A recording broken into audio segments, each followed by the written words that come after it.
Hi guys. वस्तुतः हिंदी साहित्य पढ़ते हुए एक साहित्यकार हैं, चर्चित गजलकार भी हैं, बड़े प्रासंगिक हैं दुष्यंत कुमार।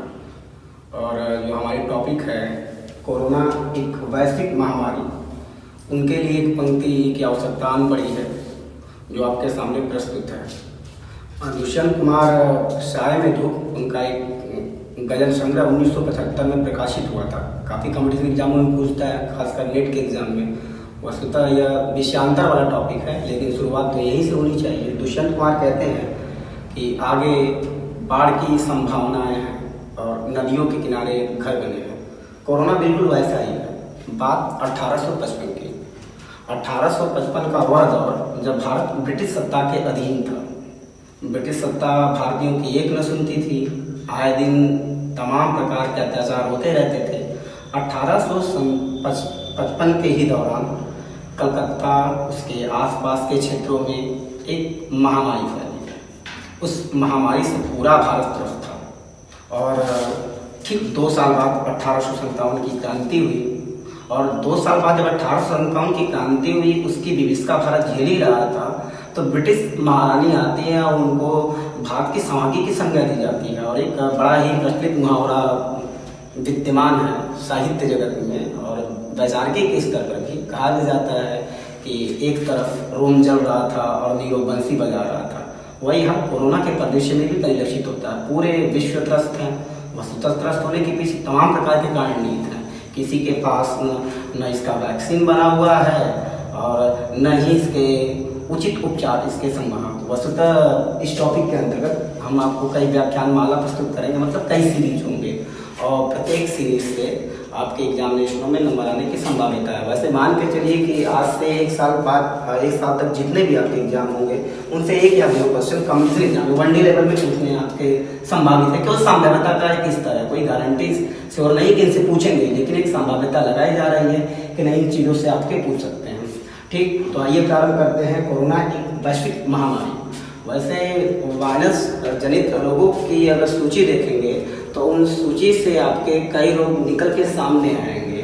ठीक, चाहे आपके रेबीज हो, चाहे आपके खसरा हो, चाहे आपके एड्स हो, और कई ऐसे विशेष आपके वायरस हैं जिन्होंने रोग को घातक बना दिया। अभी हाल ही में आपका जीका वायरस हो, चाहे आपका इबोला वायरस हो, चाहे आपका H1N1 हो, चाहे H5N1 हो, उसी कैटेगरी में आपका कोरोना भी आता है।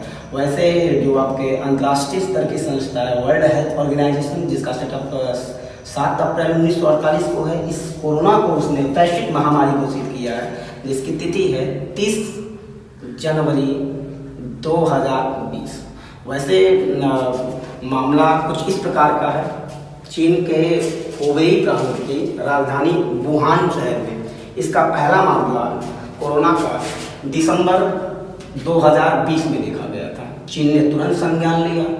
23 जनवरी 2020 को टॉपिक के अंतर्गत जो आपकी पहली टॉपिक है वह टॉपिक आपके एपिडेमिक से है, और जो आपकी दूसरी टॉपिक है वो आपकी टॉपिक दिनांक अर्थात आपके तिथियों से संबंधित है। जो आपकी तीसरी टॉपिक है वह WHO और कोरोना से संबंधित है। जो आपकी चौथी टॉपिक है वो आपके वुहान से संबंधित है। और जो आपकी 5वीं टॉपिक है, ठीक, वो आपके जनता कर्फ्यू से संबंधित है। ये 5 टॉपिक आगे और भी आपके टॉपिक होंगी जिसके बारे में क्रमबद्ध तरीके से अध्ययन किया जाएगा। तो वस्तुतः भारतीय सरकार के तहत आज भी ब्रिटिश सरकार का यह कानून है 1860 1860 की बात है। इंडियन पैनल कोड जो आज तक गतिमान है, कतिपय संशोधन हुए हैं लेकिन उसका मूल रूप आज तक नहीं बदला है। उसी कानून के अंतर्गत जो IPC है, इंडियन पैनल कोड, भारतीय दंड संहिता, उसी के अंतर्गत एक कानून भारत में बनाया गया। वह कानून 1897 का था। उस कानून को एपिडेमिक डिजीज एक्ट 1897 के नाम से जाना जाता है। एपिडेमिक अगर शाब्दिक अर्थ आप देखते हैं तो महामारी होता है, ठीक। और यह महामारी आपके देश के स्तर पे महामारी है, न कि विदेश के स्तर पे। वैसे विदेश के स्तर से अगर महामारी को लेते हैं तो एपिडेमिक शब्द को बदलना पड़ेगा, लेकिन हमारा टॉपिक एपिडेमिक से ही संबंधित है, तो कह सकते हैं कि एपिडेमिक डिजीज एक्ट 1897 के तहत कोरोना को भारत में एक महामारी माना गया है। अगर एपिडेमिक डिजीज एक्ट को देखते हैं तो इसके अंतर्गत कई आईपीसी की धाराओं को रखा गया है। जैसे आईपीसी की धारा में आपका 188 का धारा 2, 188 की ही धारा 3, 269वीं धारा, 270वीं धारा, 271वीं धारा, इतने का संबंध आपके कोरोना से है, जिनके बारे में आपके कतिपय जानकारी दी जाएगी। तो आप ध्यान रखिएगा, एपिडेमिक डिजीज एक्ट 1897 के तहत कोरोना को भारत में महामारी का रूप दिया गया है। डेटिंग याद रखिएगा और एपिडेमिक शब्द को याद रखिएगा, बाकी और कुछ याद रखने की आपको आवश्यकता नहीं है। जहाँ तक 188 की धारा 2, 188 की धारा 3, धारा 269, 270, 271 है, इसकी बारी अगले श्रृंखला में क्रमबद्ध तरीके से दी जाएगी, तो मैं आपको आईपीसी और कोरोना करके पढ़ाऊंगा। वस्तुतः अब दूसरे टॉपिक पे चलते हैं। अगर दिनांक की बात है तो इसमें केवल आपको 2 डेटिंग याद रखना है कोरोना संबंधी में से। पहली डेटिंग आपको याद रखनी है 30 जनवरी 2020 और दूसरी आपको डेटिंग याद रखनी है 28 मार्च 2020। और एक और डेटिंग आएगा जनता कर्फ्यू में, मैं आपको बता दूंगा। 30 जनवरी 2020 को जो वर्ल्ड हेल्थ ऑर्गेनाइजेशन है, 7 अप्रैल को जिसका स्थापना दिवस मनाया जाता है, 1948 में स्थापित हुआ था, उसने 30 जनवरी को वैश्विक महामारी के रूप में ज्ञापित किया है। तो कह सकते हैं कि WHO के द्वारा कोरोना को 30 जनवरी 2020 को वैश्विक महामारी घोषित किया गया। तो पहली डेटिंग की बात थी। दूसरी डेटिंग पे आते हैं। दूसरी डेटिंग में 28 मार्च 2020, 28 मार्च 2020 को तत्कालीन भारत के प्रधानमंत्री के द्वारा 28 मार्च 2020 को तत्कालीन भारत के प्रधानमंत्री के द्वारा एक कोरोना से संबंधित एक फंड का निर्माण किया गया, जिसको PM केयर्स फंड के नाम से जानते हैं। ठीक, जब मैं संक्षिप्तीकरण का विस्तारित रूप पढ़ाऊंगा तो मैं आपको कुछ फुल फॉर्म बताऊंगा जो कोरोना से संबंधित होंगे, उसमें आपको PM केयर्स फंड के बारे में बता दिया जाएगा। वैसे PM केयर्स फंड यह प्रधानमंत्री राष्ट्रीय आपदा कोष से बिल्कुल अलग है। उसका ऑडिटिंग होता है, इसका कोई ऑडिटिंग नहीं है इसका। ठीक, prime minister citizen assistant and relief emergency situation fund, इसके बारे में चर्चा किया जाएगा। फुल फॉर्म पे ज्यादा दृष्टिपात ना करिएगा, जो आपसे तथ्य पूछेंगे वह तथ्य बिल्कुल नॉर्मल होंगे। ठीक, अब बात तीसरे नंबर पे आते हैं WHO और corona.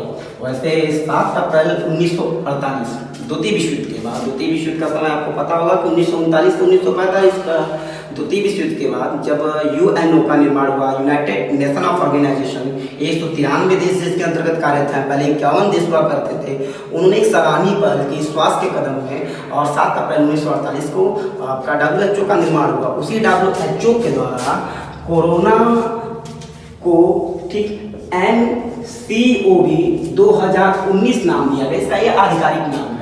N for novel, CO for corona, V for virus. और जब 2019 में आया, दिसंबर में चीन से प्रारंभ हुआ, तो 2019 नाम दिया गया। दूसरी बात, सबसे महत्वपूर्ण जानकारी आपको यह है कि यह तो NCOV 2019 इस कोरोना वायरस का आधिकारिक नाम है, लेकिन कोरोना वायरस से जो बीमारी होती है उसका नाम COVID 2019 है। COVID, CO से कोरोना, VI से वायरस और D से डिजीज। तो कोरोना से होने वाली बीमारी का नाम कोविड 2019, यह आधिकारिक नाम है WHO का। लेकिन जो वायरस है उस वायरस को नोवेल कोरोना वायरस 2019 नाम दिया गया। इस पर ध्यान रखिएगा। 2 टाइप के आपके प्रश्न पूछ सकते हैं। पहला टाइप का प्रश्न WHO के द्वारा कोरोना वायरस का आधिकारिक नाम क्या है, तो आप टिक करिएगा NCOV 2019। कोरोना वायरस से तत्संबंधित बीमारी का क्या नाम है, तो आप टिक करिएगा कोविड 2019। कोविड फॉर, CO से corona, VI virus, D for disease. मतलब कोरोना वायरस जो बीमारी होती है, 2019 डेट है, चाइना में आया हुआ था, तो ये याद रखिएगा। बाकी और चीज़ को याद रखने की कोई आवश्यकता नहीं है। 2 आधिकारिक नाम आपके सामने हो गए। पहला आधिकारिक नाम नोवेल कोरोना 2019 या वायरस का नाम है, और दूसरा आधिकारिक नाम कोरोना वायरस डिजीज या बीमारी का नाम है। उसके अलावा चौथे पॉइंट पे चलते हैं, वुहान पे।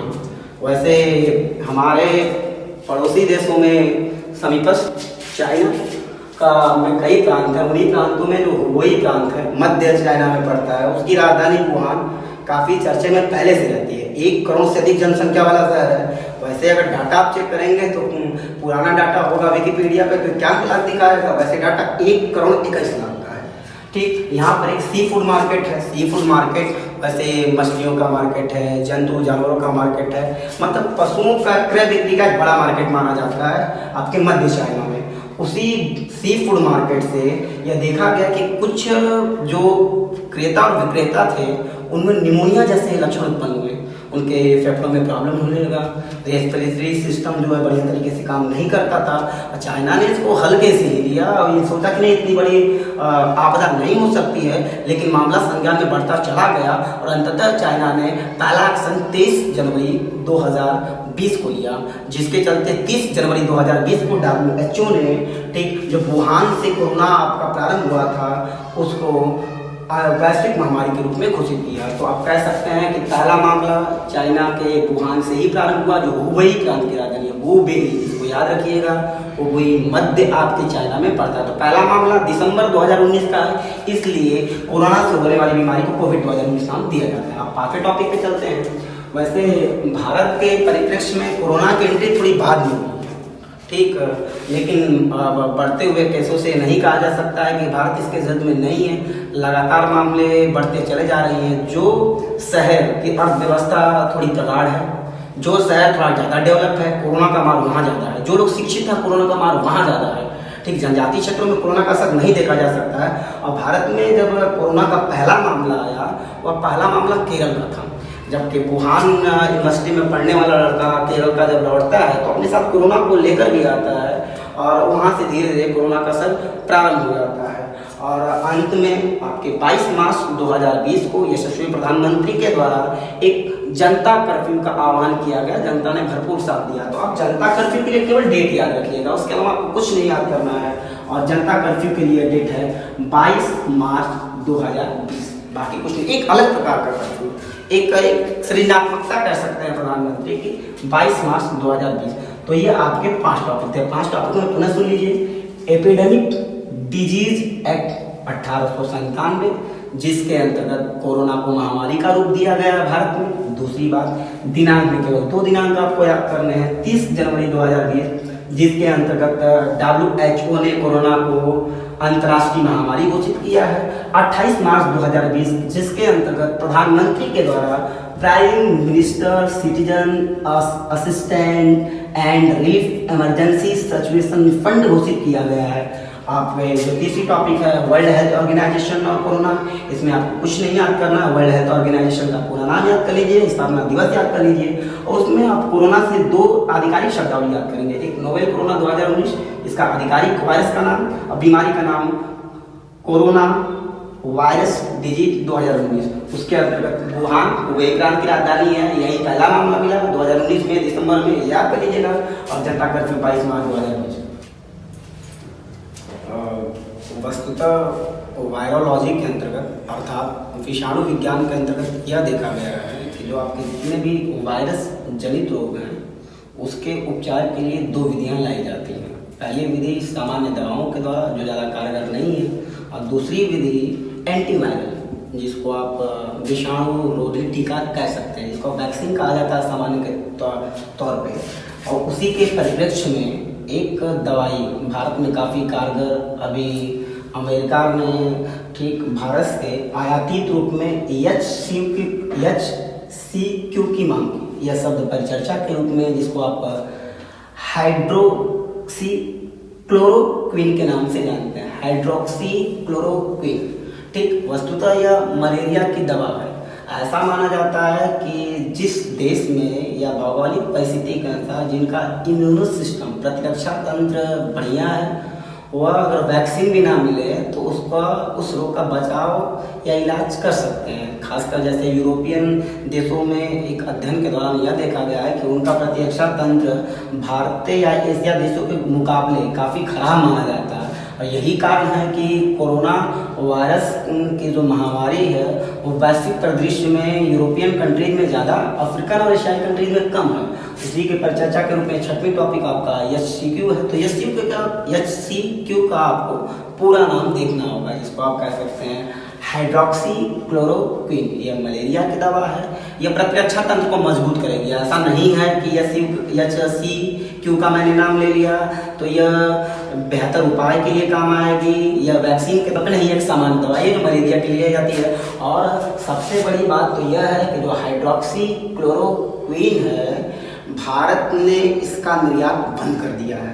अगर कहीं भी किसी भी दुकान पे यह दवा मिलती है तो उसको ड्रग्स एंड कॉस्मेटिक रूल्स 1945 के तहत ही बेचा जाएगा। याद रखिएगा डेटिंग में, ड्रग्स एंड कॉस्मेटिक रूल्स 1945। पुनः मैं इसको आपके सामने प्रस्तुत कर दूं क्योंकि टेढ़ा सा नाम है, हो सकता है भूल जाए। Drugs and cosmetic rules 1945। यह रूल परिवार एवं स्वास्थ्य कल्याण मंत्रालय के द्वारा बनाया गया है और इसके अंतर्गत याद रखिएगा, भले ही ब्रिटिश कानून है लेकिन वर्तमान समय में परिवार कल्याण मंत्रालय चलाता है। कोई भी दवा बेची जाएगी तो उसको चेतावनी सहित बेची जाएगी इस रूल के अकॉर्डिंग। तो HCQ आपका ड्रग्स एंड कॉस्मेटिक रूल्स 1945 के शेड्यूल 1, इसमें कई शेड्यूल्ड हैं तो शेड्यूल 1 के अंतर्गत आती है। यह 7वें टॉपिक की ओर हम चलते हैं। 7वें टॉपिक में आपका PM केयर फंड है। इससे पहले जो मैंने 5 टॉपिक बताया था उस पर भी इसकी परिचर्चा हुई थी, लेकिन हम यहाँ पर व्यापक परिचर्चा करना आवश्यक होगा। अगर PM का सामान्य तौर पर कहें तो प्राइम मिनिस्टर्स होगा, C for citizen, A for assistant and relief, E for emergency, S for situation और फंड का तात्पर्य आपके निधि से। यह जो आपका PMNRF है इसका निर्माण 2020 में 28 मार्च को किया गया। आपको एक जानकारी और दे दूं, ये इसका ऑडिट नहीं होता है, यह प्रधानमंत्री के द्वारा बनाया गया एक नए प्रकार का कोष है। उसी कोष के समानांतर या उसी निधि के समानांतर एक भारत में एक और कोष रहता है जिसका ऑडिट होता है, उसको prime minister national relief fund के नाम से जानते हैं। Prime minister national relief fund वह फंड है डिजास्टर के समय, जिसको आप आपदा कह सकते हैं, या अकाल के समय, बाढ़ के समय, भूस्खलन के समय, सुनामी के समय इस कोष का बहुतायत मात्रा में उपयोग किया जाता है। अगर आप राजनीति शास्त्र के समान जानकारी रखते होंगे और भारतीय संविधान में तो एक अनुच्छेद आपको ज्ञात होगा, अनुच्छेद 266 का एक और अनुच्छेद 267। अनुच्छेद 266 यह कहता है कि संचित निधि के अंतर्गत अमुक पदाधिकारी को वेतन दिया जाएगा, और अनुच्छेद 267 यह कहता है कि अगर कोई राष्ट्रीय आपदा आ गई तो उस कंडीशन में आकस्मिक निधि का प्रयोग किया जाएगा 267 के अंतर्गत। तो prime minister national relief fund को कह सकते हैं कि यह आकस्मिक निधि के लिए बना है और संविधान का आर्टिकल 267 को यह उद्घोषित करता है। ठीक, तो प्राइम मिनिस्टर केयर फंड को याद रखिएगा, इनका पूरा नाम याद रखिएगा। एक बात और, एक जानकारी व्यवहारिक तौर पे, अगर आप शैक्षिक हैं, प्राय देश के हिस्से में काम आना चाहते हैं तो आप प्राइम मिनिस्टर केयर फंड में दान कर सकते हैं, मिनिमम 10 रुपये। इसको याद रखिएगा, मैक्सिमम का कोई बांड नहीं लगाया गया है, और जितनी भी राशि होगी वह राशि आपके आयकर के धारा 80G के अंतर्गत कर मुक्त होगी। याद रखिएगा 80G। और जो आपका 80G है ये एग्जामिनेशन में ज़्यादा पूछा जाता है। अच्छा 10 में आप कराधान पाए होंगे टैक्स टर्म, तो उसमें 80G का प्रावधान है। वस्तुतः यह जो आपका PM केयर फंड है ये चैरिटेबल ट्रस्ट है, धर्मार्थ ट्रस्ट के अंतर्गत इसको रखा गया है। ठीक, तो इसके अंतर्गत मिनिमम 10 रुपये आप भी कर सकते हैं, उसके लिए वेबसाइट पे नंबर पड़े हुए हैं। अब चलते हैं अगले टॉपिक की तरफ, अर्थात 8वें टॉपिक। उत्तर प्रदेश सरकार वस्तुतः इस महामारी में कहाँ पीछे रहने वाली है। उत्तर प्रदेश सरकार के द्वारा ठीक इसी कोरोना वायरस को लेकर एक भारत में फंड का निर्माण किया गया प्रदेश लेवल पे, जिसको कोरोना केयर फंड के नाम से जानते हैं। तो कोरोना केयर फंड यह उत्तर प्रदेश सरकार के द्वारा है और वहीं पे प्राइम मिनिस्टर केयर्स फंड ये केंद्र सरकार के द्वारा है। दोनों में अंतर है, दोनों को याद रखिएगा। तो अगर एग्जामिनेशन में पूछ सकता है कि कोरोना केयर फंड का ज्ञापन या का निर्माण या सेटअप या फाउंडेशन किस सरकार के द्वारा किया गया, तो उत्तर प्रदेश सरकार के द्वारा। तो कोरोना केयर फंड को याद रखिएगा। अगले टॉपिक की तरफ चलते हैं जिसका नाम है आरोग्य सेतु एवं गो कोरोना गो ऐप। वैसे एप्लीकेशन के तौर पे बात की जाए तो एप्लीकेशन में दो एप्लीकेशन इस समय बहुचर्चित हैं। सिडगी है, सिडगी पर चर्चा मैं करूंगा। एक आरोग्य सेतु जो भारत सरकार का आधिकारिक ऐप है। भारत सरकार ने इस आरोग्य सेतु को ठीक कोरोना के बचाव के लिए बेहतर तरीके से लागू किया है। आप अपने एंड्रॉयड मोबाइल में, ब्लैकबेरी मोबाइल में इसको आप डाउनलोड कर सकते हैं, जो आपके लिए फायदेमंद होगा। उसका मैंने भी डाउनलोड किया है इन चीज़ों को। आप इन चीज़ों से कई प्रकार की जानकारी पा सकते हैं, जैसे कि आप क्या संक्रमित अवस्था में हैं, क्या आप में संभाव्यता दिख रही है कि आपके इलाके में किस क्षेत्र में संक्रमित व्यक्तियों की संख्या क्या है, या आपके सुरक्षित होने के प्रावधानों को दर्शाता। हो सकता है कि एग्जामिनेशन में आपका पूछे। तो भारत सरकार के द्वारा आपका आधिकारिक ऐप है कोरोना से बचाव के लिए आरोग्य सेतु। एवं आपके बेंगलुरु की एक संस्था है आई को आप एक साथ लीजिएगा, एससी को आप एक साथ लीजिएगा, Indian institute of science. SC का यहाँ तक साइंस याद निकलेगा। बेंगलुरु ने एक ऐप लॉन्च किया है जिसको गो कोरोना गो ऐप के नाम से जानते हैं। अभी एक मुद्दा चर्चा के रूप में था, जो आपके तत्कालीन नेताओं में बहुचर्चित हैं, रामदास अठावले ने कोरोना के लक्षण दिखने के बाद एक स्लोगन भी कहा था, गो कोरोना है गो, और तमाम प्रकार के गीत वगैरह लोकगीत हमारे यहाँ प्रचलित भी है। तो लोकगीत और गीत के तौर पर रामदास अठावले के तौर पर ना लीजिएगा, इसको आप गो कोरोना गो ऐप के तौर पर लीजिए, जिसका निर्माण इंडियन इंस्टीट्यूट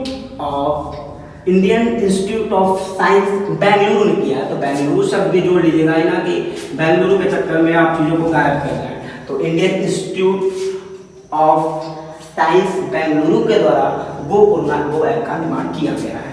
अगले टॉपिक पे आते हैं जो चर्चा के रूप में पीपीई। वैसे काफ़ी सब सुनते होंगे टीवी पे कि फलाने डॉक्टर ने कहा हमारे पास पीपीई, फलाने डॉक्टर ने कहा कि हमारे पास पीपीई एक्ट है ही नहीं, पीपीई किट है ही नहीं है, तो हम कैसे काम करें, इसके बगैर हम नहीं काम कर सकते हैं। इंदौर वगैरह में कई डॉक्टर ने तो अपनी नौकरी छोड़ दी, कहा कि नहीं हम ऐसे नहीं काम कर सकते हैं, अपने को जोखिम नहीं डाल सकते। लेकिन उसके बावजूद कई डॉक्टर खुल के साथ आ रहे हैं, साथ दे रहे हैं भारत का। तो पीपीई का वैसे पूरा नाम जानना अनिवार्य है। वैसे पीपीई एक प्रकार का प्रोटेक्शन किट है जो हर डॉक्टर के लिए अनिवार्य माना जाता है। पीपीई किट के अंतर्गत gloves, shoes gloves, mask gloves और तमाम प्रकार के ऐसे अवयव रहते हैं जो डॉक्टर को पूरी तरीके से किसी वायरस या अन्य चीज़ों से सुरक्षा करते हैं। पी फॉर देखा जाए तो पी फॉर पर्सनल होगा, पी फॉर देखा जाए तो पी फॉर प्रोटेक्शन होगा, ई फॉर देखा जाए तो आपका इक्विपमेंट्स होगा, इक्विपमेंट्स ना, इक्विपमेंट्स याद रखिएगा, पर्सनल प्रोटेक्शन इक्विपमेंट्स, ये एक प्रकार की किट है। तो पीपीई का पूरा नाम याद रखिएगा, हो सकते हैं पीपीई का पूरा नाम आपसे पूछ दे। तो यह आपके टोटल अब तक 10 टॉपिक हुए। तो इससे पहले हम लोगों ने कोरोना एक वैश्विक महामारी के अंतर्गत 10 टॉपिक का अध्ययन किया। अगर 11वें टॉपिक पे दृष्टिपात करें तो 2 शब्दावली आपके समक्ष प्रस्तुत है, एक लॉकडाउन और एक curfew. Social media, WhatsApp, Twitter और तमाम प्रकार के आपके न्यूज चैनल पे यह शब्द आए दिन अब बहुत आयत मात्रा में सुनते हैं, लॉकडाउन एवं कर्फ्यू। तो हमारा काम यहाँ पर आपको तथ्यात्मक जानकारी देना है, ना कि डरात्मक। लॉकडाउन कर्फ्यू के बारे में वस्तु तो कौन नहीं जानता है, ठीक। जहाँ तक लॉकडाउन की बात करें तो लॉकडाउन वस्तुतः एक प्रकार की तालाबंदी है। तालाबंदी कहीं लॉकअप को प्रदर्शित नहीं करता है। तो लॉकडाउन से आपके कोई प्रश्न नहीं आएंगे, आपको दिमाग में बना लेना है। लॉकडाउन के भारत में 2 चरण हैं, हो सकता है कि 2 चरणों से आपके प्रश्न पूछे। पहला चरण 21 दिन के समयावधि का जो गुजर चुका है 3 सप्ताह, और दूसरा चरण जो 19 दिन का होगा 3 मई को खत्म होगा। आगे की स्थिति संभाव्यता व देश के स्थिति के अनुसार होगा तो बात की बात है। तो 2 चरण लॉकडाउन के याद रखिएगा।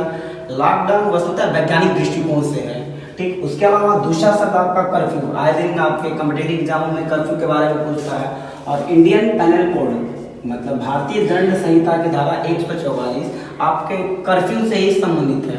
अगर आप विकिपीडिया में पढ़ते हैं उसमें भी कई प्रकार की भ्रामक जानकारियाँ हैं। पहली भ्रामक जानकारी कर्फ्यू के अंदर में जो धारा 144 बताई गई है, तो कहा गया है कि कर्फ्यू एक ऐसी स्थिति है जिसमें ठीक 5 व्यक्ति या उससे अधिक इकट्ठे नहीं हो सकते हैं। दूसरा कंडीशन आपके दिखाया जाता है कुछ जगह कि कर्फ्यू एक ऐसी स्थिति है जिसमें 4 व्यक्ति से अधिक इकट्ठे नहीं हो सकते हैं, लेकिन मैं आपको एहतियातन बता देना चाहता हूं कि 4 व्यक्ति वाला ही सही है। आपके प्रमाणिक तथ्यों से मैं आपको बात बता रहा हूँ। 4 व्यक्ति या उससे अधिक इकट्ठे नहीं हो सकते और तमाम प्रकार के बाउंडेशन आपके लगे रहेंगे। वैसे कर्फ्यू का मैं विवरण इस प्रकार दिया हूँ, जो आपका भारत का एक समृद्ध राज्य है पंजाब, जिसकी सीमा पाकिस्तान के साथ साझा भी होती है आपका, उस पंजाब ने भारत में सबसे पहले कर्फ्यू लगाया आपके कोरोना वायरस के चलते। ठीक, पहले लॉकडाउन लगाया था, लॉकडाउन की स्थिति ठीक नहीं थी तो कर्फ्यू की स्थिति लगा दी। कर्फ्यू में एक बात और याद किया, कर्फ्यू में केंद्र सरकार के साथ राज्य सरकार की सहभागिता भी बड़ी महत्वपूर्ण मानी जाती है। यहाँ तक कि इंटरनेट सेवा भी आपका ठप हो सकता है। अभी हाल ही में 370 को लेकर जो जम्मू कश्मीर में तमाम प्रकार का बवाल हुआ, उसको हटाए जाने के संबंध में लेकर वहाँ पर कर्फ्यू जब लगा हुआ था तो वहाँ पे इंटरनेट सेवा भी ठप कर दिया गया। तो इंटरनेट सेवा ठप भी की जा सकती है, नहीं भी ठप की जा सकती है, वो आपके राज्य सरकार के ऊपर डिपेंड है, लेकिन केंद्र सरकार के बगैर अधिसूचना के नहीं हो सकता है। आप धारा 144 याद रखिएगा बस कर्फ्यू के लिए। अगले टॉपिक के लिए अब एक आपका टॉपिक है नमस्ते भारत अभियान। वैसे कोरोना वायरस के चलते तमाम प्रकार के अभियान भी निकल के सामने आपके आए हैं। एक अभियान में आपका शील्ड अभियान है, दूसरे अभियान के तौर पे आपका नमस्ते भारत अभियान है। नमस्ते भारत अभियान बहुचर्चित इसलिए भी है क्योंकि हमारे थल सेना के द्वारा आपका चलाया गया है। जो वर्तमान समय में थल सेना के अध्यक्ष हैं मनोज मुकुंद नरवणे, उनके द्वारा यह घोषित किया गया कि हमारी सेना भी इस कोविड 2019 में भारतीयों का पूरे विश्व का साथ देगी वसुधैव कुटुंबकम के परिपाटी पर, और इसके लिए उन्होंने एक अभियान चलाया जिसको नमस्ते भारत अभियान के नाम से जाना जाता है। तो नमस्ते भारत अभियान यह थल सेना के द्वारा चलाया गया एक अभियान है। अगले टॉपिक की तरफ हम चलते हैं। उस टॉपिक में आपके कई उप टॉपिक इंक्लूड हैं, जैसे H1N1, H5N1, Zika, Ebola, HIV, Nipah, Spanish flu, ठीक, इत्यादि। वैसे यह केवल वायरस का नाम है, यह मत सोचिएगा कि यह वायरस जनित बीमारियां हैं आपकी। तो वायरस जनित बीमारियां होती तो मैं एड्स लिखता है, HIV लिखने की क्या आवश्यकता थी। अगर H1N1 की बात करें तो इसके लक्षण 2009 में 2011 में भूतात्मक मात्रा में भारत में उभर के सामने आए थे, और H1N1 के लिए स्वाइन फ्लू का आपका नाम दिया गया था। दूसरी तरफ आपका ठीक उससे पहले आपका H5N1 जिसको बर्ड फ्लू का नाम दिया गया था, भारत में इन्होंने अत्यधिक मात्रा में तबाही मचाई। अभी राजस्थान में फैला हुआ जीका वायरस, जिससे राजस्थान पूरी तरीके से आपका त्रस्त था। आपके इथोपिया इत्यादि अफ्रीकन देशों में आपका इबोला वायरस, और 1981 में अफ्रीकी देशों में जिसका पहला लक्षण देखा गया, ठीक, HIV। ठीक, 1981 में इसका पहला लक्षण। इस बात को आप याद रखने की कोशिश जरूर करिएगा। और सबसे बड़ी बात जो चर्चा केंद्र में कोरोना से पहले था, लोग बहुचर्चित रूप में इसका अभ्यास किया करते थे प्रश्नों के तौर पे, निपाह वायरस। यह निपाह वायरस आपके मलेशिया से उत्पन्न हुआ था। एग्जामिनेशनों में कभी कभी ये भी आपका पूछा करता है। और सबसे बहुचर्चित स्पेनिश फ्लू 1914 से लेकर 1918 प्रथम विश्व युद्ध का समय है, और यह इसका विश्व के लिए त्रासदी के तौर पर ट्रेजेडी भी आप कह सकते हैं इन चीज़ों में से। और 1918 में आपका स्पेनिश फ्लू पहुंचा फैला। स्पेनिश फ्लू से आप यह अनुमान लगा सकते हैं कि एक अनुमान के तौर पे लगभग 8 से 10 करोड़ लोग इस स्पेनिश फ्लू से मौत का शिकार हुए थे। 8 से 10 करोड़।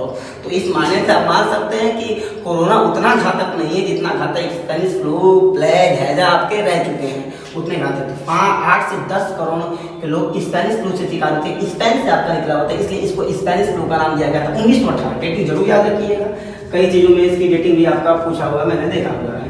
तो स्पेनिश फ्लू 1918 स्पेन से, निपा मलेशिया से, HIV 1981 में पहला लक्षण, इबोला इथोपिया से, इबोला नदी के नाम पे, जीका राजस्थान में, H5N1 bird flu, H1N1 swine flu. अगले टॉपिक की ओर दृष्टिपात करते हैं, जो आपकी 14वीं टॉपिक है SARS एवं MERS। आपको जानकारी के लिए भी बता दूं कि कोरोना वायरस उतना खतरनाक नहीं है कितना खतरनाक SARS और MERS है। कह सकते हैं कि SARS MERS के अंतर्गत कोरोना को रखा जा सकता है। SARS और MERS का अगर आप पूरा नाम देखते हैं तो S for severe, A for acute, R for respiratory, S for syndrome. Severe, acute, respiratory syndrome. और MERS का नाम देखते हैं मिडिल ईस्ट रेस्पिरेटरी सिंड्रोम। वैसे रेस्पिरेटरी का तात्पर्य यहाँ पे श्वसन के चीजों से है और कोरोना वायरस सबसे अधिक प्रभाव फेफड़ों को करता है, इसको भी ध्यान रखिएगा। ठीक, तो सीवियर एक्यूट रेस्पिरेटरी सिंड्रोम तथा मिडिल ईस्ट रेस्पिरेटरी सिंड्रोम श्वसन तंत्र से संबंधित है। कोरोना के अंतर्गत दो टॉपिक जरूर याद रखिएगा। अगले टॉपिक की ओर चलते हैं, आइसोलेशन एंड क्वारंटीन। वैसे दो शब्द चल रहे हैं, मीडिया में भी देखा जा रहा है और कई गणमान्य व्यक्तियों के द्वारा, जो प्रसिद्ध व्यक्ति हैं, कि आइसोलेशन और क्वारंटीन का घालमेल कर दे रहे हैं। दोनों एक दूसरे में मिल जा रहा है, पता ही नहीं चल रहा है कि आइसोलेशन क्या है, क्वारंटीन का, लेकिन दोनों अलग अलग है। अगर क्वारंटीन को देखें और इसका हिंदी रूपांतरण करें तो हिंदी रूपांतरण इसका संगरोध है। यह मैंने विकिपीडिया से आभार ग्रहण किया हुआ है। संगरोध का मतलब खुद को अलग रख लेना, ठीक, बाहरी दुनिया से कट जाना, ठीक, सोशल डिस्टेंसिंग का पालन करना, फिजिकल डिस्टेंसिंग का पालन करना। मान लीजिए दो कंडीशन मैं आपके सामने रख रहा हूँ। एक व्यक्ति है, वह व्यक्ति संक्रमित व्यक्तियों के संपर्क में था जिनको कोरोना हुआ था, जाने अनजाने। बाद में पता चलता है कि अरे अमुक व्यक्ति के साथ मेरा कोरोना संक्रमित हो गया, तो व्यक्ति खुद को अलग कर लेगा तो उसको कहेंगे क्वारंटीन। इसके लिए सरकार ने एक मियाद बनाई है, 14 दिन की समयावधि, जरूर याद रखेंगे। इसको क्वारंटीन कहेंगे। संक्रमित व्यक्तियों के संपर्क में आया तो खुद को अलग रखेंगे तो क्वारंटीन कहेंगे। लेकिन आपको हल्का बुखार आ गया, सूखी खांसी आ गई, ठीक, उसके अलावा और आपका फेफड़े में सूजन हो गया और आपको लगता है कि नहीं मैं बीमार हूँ, मुझे कोरोना के लक्षण दिख सकते हैं, और आप खुद को अलग रखेंगे तो उसको कहेंगे कि व्यक्ति आइसोलेट हुआ है, मतलब आइसोलेशन की प्रक्रिया में। मतलब सामान्य रोगों के लक्षण दिखाई देने पर खुद को अलग रखना आइसोलेशन, और कोरोना के लक्षण जिनमें थे उनके साथ रहकर खुद को अलग रखना क्वारंटीन। संक्रमित लोगों के साथ रखने के बाद जब अलग करेंगे तो क्वारंटीन कहलाएगा। आइसोलेशन वस्तुतः सामान्य लक्षण लोगों के दिखने के बाद तो कहेंगे कि ये आइसोलेशन है। तो टोटल आपके ये 15 टॉपिक हुए। अब तक आपने कोरोना एक वैश्विक महामारी के अंतर्गत 15 टॉपिकों का अध्ययन कर लिया है। एक विशेष टॉपिक के अंतर्गत व्हाइट बोर्ड पे आपके सामने दो शब्द अंकित हैं, इपेडेमिक और पेनाडेमिक। जो आपका एपिडेमिक शब्द है और पेनाडेमिक शब्द है, दोनों का हिंदी रूपांतरण एक ही है, जिसको आप महामारी कह सकते हैं वस्तुतः, लेकिन दोनों अलग अलग हैं। जो आपका एपिडेमिक है यह किसी देश के स्तर पे हो सकता है महामारी का रूप, और जो पेनाडेमिक है यह आपके वैश्विक स्तर पे आपका हो सकता है। वैश्विक का मतलब पूरे विश्व में का, मतलब वर्ल्ड लेवल, ग्लोबल लेवल पे। तो कोरोना वायरस पैराडेमिक प्रक्रिया है, पैराडेमिक प्रोसेस है। इसका ग्लोबलाइजेशन एक प्रकार का लेवल है। 20 लाख से अधिक वर्तमान समय परिप्रेक्ष्य में इससे ग्रसित लोग हैं, और देश के स्तर पे देखा जाए तो आपका एपिडेमिक होगा। एपिडेमिक वस्तुतः पैराडेमिक से ज़्यादा महत्वपूर्ण है। और अभी इससे पहले मैंने आपको बताया था कि भारत सरकार के द्वारा वर्तमान समय में ब्रिटिश सरकार के तहत एक कानून बनाया गया है, इंडियन पेनल कोड 1860, जिसमें कुल मिलाकर आपके 23 अध्याय हैं, 511 धाराएं हैं। उसी के अंतर्गत एक कानून चलता है जिसको कहते हैं एपिडेमिक डिजीज एक्ट 1897। इंपॉर्टेंट है आपके लिए, याद रखिएगा, एपिडेमिक डिजीज एक्ट 1897। एपिडेमिक महामारी, डिजीज बीमारी एक्ट अधिनियम 1897 का कानून है, जिसके अंतर्गत केंद्र सरकार तथा राज्य सरकार और विशेष के द्वारा विशेष प्रकार के यह प्रबंध किए गए कैसे कोरोना वायरस के प्रभाव को रोका जाए। तो EDA के ही अंतर्गत कोरोना वायरस या नोवेल कोरोना 2019 या कोविड 2019 को रखा गया है। तो आप अगली मुलाकात मेरी इस वीडियो के बाद होगी। अगला सीरीज, अभी भी 2 सीरीज आपके पास बचा हुआ है, तो ये सीरीज 1 था। सीरीज 1 के अंतर्गत हम लोगों ने 15 और 1 16 टॉपिकों का अध्ययन कर लिया है। धन्यवाद।